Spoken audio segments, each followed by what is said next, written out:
Assalamu alaikum dear students. Today we will start our workbook working of topic our heroes.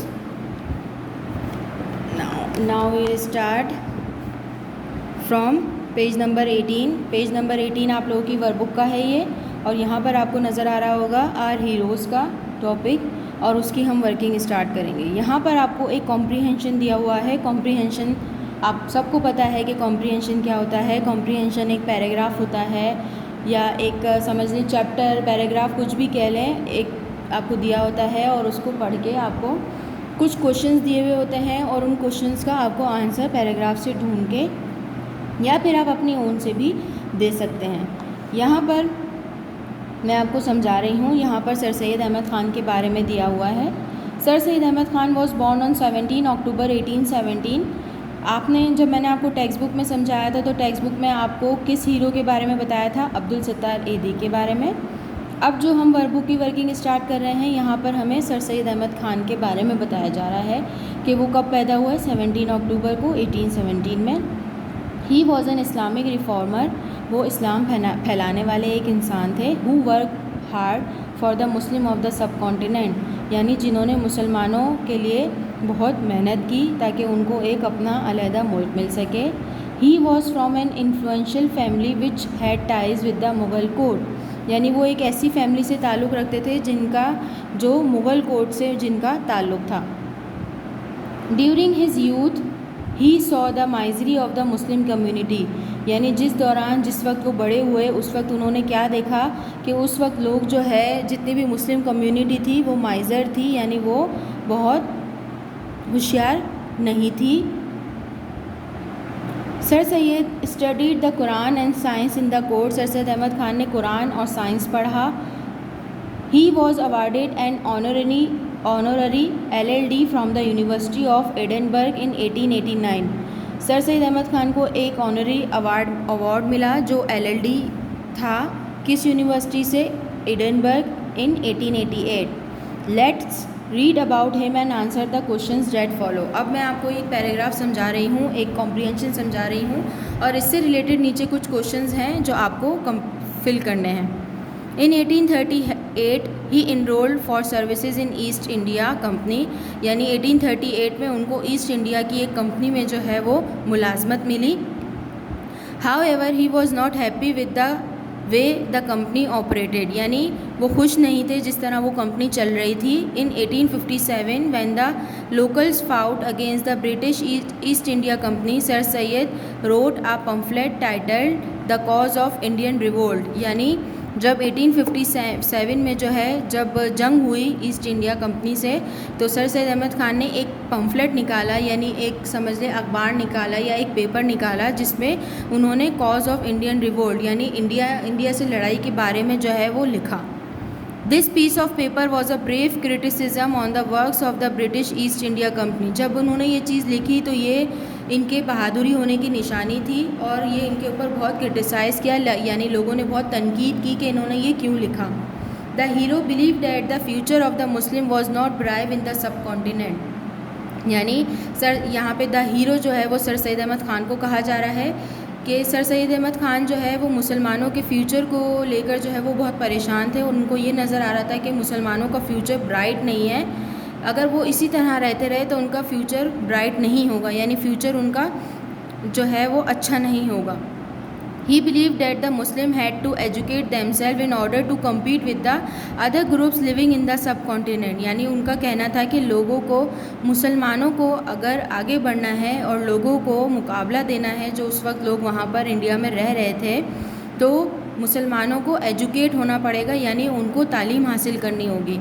He further stated that Muslim had to work harder to change the situation in their favor, यानी उन्होंने मज़ीद उसमें लिखा कि मुसलमानों को बहुत मेहनत करनी पड़ेगी ताकि वो अपनी हालतों को सुधार सकें।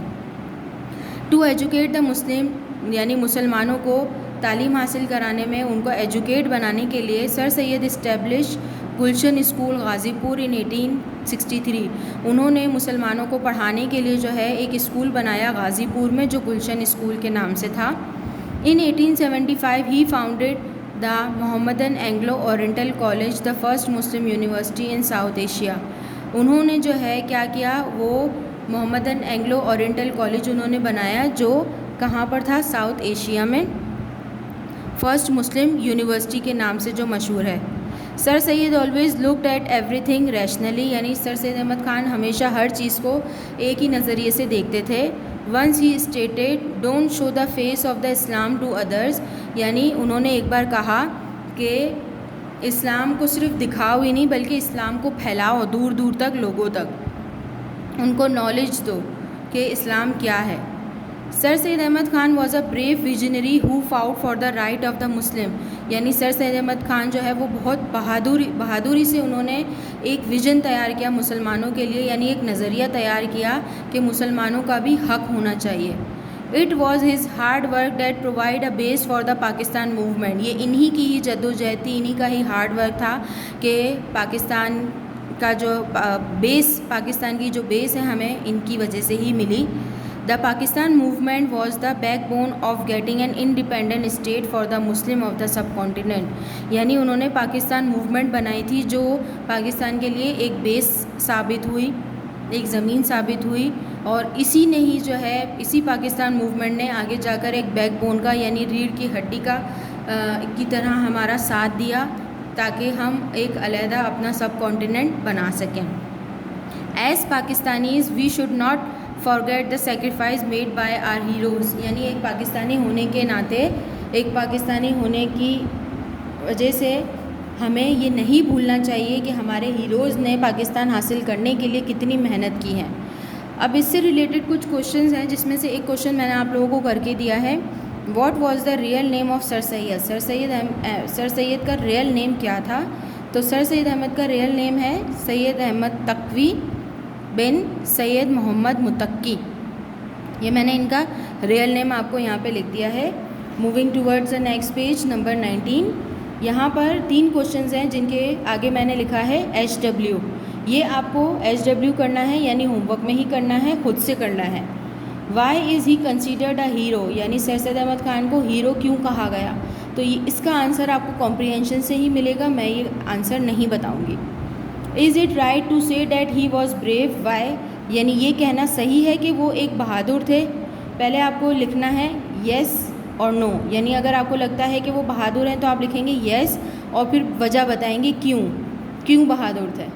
और अगर आपको लगता है नहीं तो आप लिखेंगे नो और आप वजह भी बताएंगे कि क्यों बहादुर नहीं थे। तो ऐसा तो हो नहीं सकता कि वो बहादुर नहीं थे, वो बहादुर थे तभी वो लड़ रहे थे। तो आपको यहाँ पर इसका आंसर लिखना है। What was his vision for the Muslim of सब कॉन्टिनेंट, उनका नज़रिया क्या था मुसलमानों के लिए? इसका भी आंसर आपको पैराग्राफ से ही मिल जाएगा, आपको वहीं से ढूंढ के यहाँ लिखना है। नाउ यहाँ पर आ जाते हैं हम। Speak allowed the words given in the box and right them in the correct column. अब आपको यहाँ पर कुछ बॉक्स में जो है कुछ वर्ड्स दिए हुए हैं जिनको आपको ID साउंड और D साउंड में अलग अलग कॉलम में लिखना है। ये मैं आपको टेक्स्ट बुक में समझा चुकी हूँ, अब दोबारा नहीं समझाऊँगी। जो वर्ड ID पर ख़त्म हो रहा है जैसे प्लांटेड तो आपको यहाँ लिखना है। जो वर्ड डा साउंड पर ख़त्म हो रहा है जैसे कॉल्ड तो आपको यहाँ लिखना है। ये आपको होमवर्क में करना है पूरा, okay. Next page number 20। Complete the following list of verbs. यहाँ पर लिस्ट ऑफ वर्ब दी हुई है। वर्ब की लिस्ट आपको टेक्स्ट बुक में बहुत सारी दी हुई हैं। मैंने आप लोगों को कहा था कि आप लोगों को लर्न करनी है, पढ़नी है प्रेजेंट, पास्ट और पास्ट पार्टिसिपल्स। तो कुछ आपको यहाँ पर हैव हैज़ इट जो है वो क्या दिया हुआ है, ब्लैंक्स दी हुई हैं, आपको फिल करनी है। जैसे यहाँ पर मैंने फिल की है बाय, बॉट, बॉट। बिल्ड ये नहीं दी हुई थी तो हम इसको बिल्ट लिखेंगे। देन इसकी थर्ड फॉर्म है। अब इसकी फर्स्ट फॉर्म है कैच, तो हमने फर्स्ट फॉर्म यहाँ लिख दी है प्रेजेंट में कैच। इसकी सेकंड फॉर्म है कॉट, थर्ड फॉर्म भी कॉट। स्लीप सोना, इसकी पास्ट ही फॉर्म है स्लेप्ट और पास्ट पार्टिसिपल भी स्लेप्ट। देन लेफ़्ट की फर्स्ट फॉर्म यानी प्रेजेंट फॉर्म क्या है, leave, left, left. Shut, shut same रहता है तो शट, शट। अब यहाँ से लेके F से लेके P तक आपको होमवर्क में खुद करना है। देन उसके बाद एक्सरसाइज D पर आ जाएं। Choose the correct form of simple present form of the verb. Simple present form मैंने आपको पहले भी समझाई है। अब आपको मैं होमवर्क दे रही हूँ, कुछ वर्ब्स मैंने यहाँ लिख दिए हैं। यहाँ पर ब्रैकेट में आपको वर्ब्स दी हुई हैं, आपको सिर्फ यहाँ पर पुट करना है कि किसके साथ एस आएगा और किसके साथ एस नहीं आएगा। द बस एक नाम है तो arrives, the sun rises, let's wait till Alia finish her work, दे के साथ SES नहीं आता तो हम गो लिख देंगे। 5 से लेके 10 तक आपको खुद करना है।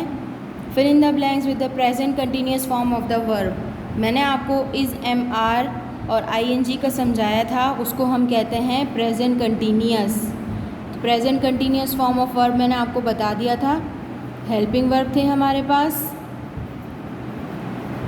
और क्या था, फर्स्ट फॉर्म के साथ हमने ING लगाया था। ठीक है, हेल्पिंग वर्ब हमारे पास क्या थे, इज़, एम, आर, ये 3 हमारे हेल्पिंग वर्ब हैं। ठीक है, मैंने ये आपको बुक में, टेक्स्ट बुक में लिखवा दिया था कि इस किसके साथ आएगा, एम किसके साथ आएगा, आर किसके साथ आएगा, वो मैंने आपको बता दिया है। तो यहाँ पे मैं आपको फर्स्ट वाला समझा रही हूँ। आई मैंने बताया था कि आई हमेशा एम के साथ आता है। आई एम, ब्रैकेट में यहाँ पे आपको ईट दिया हुआ है तो आप इसके आगे सिंपली क्या लगा देंगे, ING, तो ये बन जाएगा ईटिंग। आलिया इज़, कॉल है calling her mother. It is, rain है तो रेनिंग आउटसाइड। दे के साथ are, going to the market. अब 5 से लेकर 10 तक आपको खुद लिखना है। और इसके बाद ये माय कंट्री का जो पैराग्राफ है वो मैंने आपको आपकी कॉपी में समझा दिया है कि किस तरह आपको लिखना है, ये आप अपनी कॉपी में खुद लिखेंगे। यहाँ तक आपकी इस चैप्टर की वर्किंग ख़त्म होती है। इंशाल्लाह द नेक्स्ट वीडियो में मैं आगे की वर्किंग करवाऊँगी न्यू टॉपिक की। अल्लाह हाफ़िज़।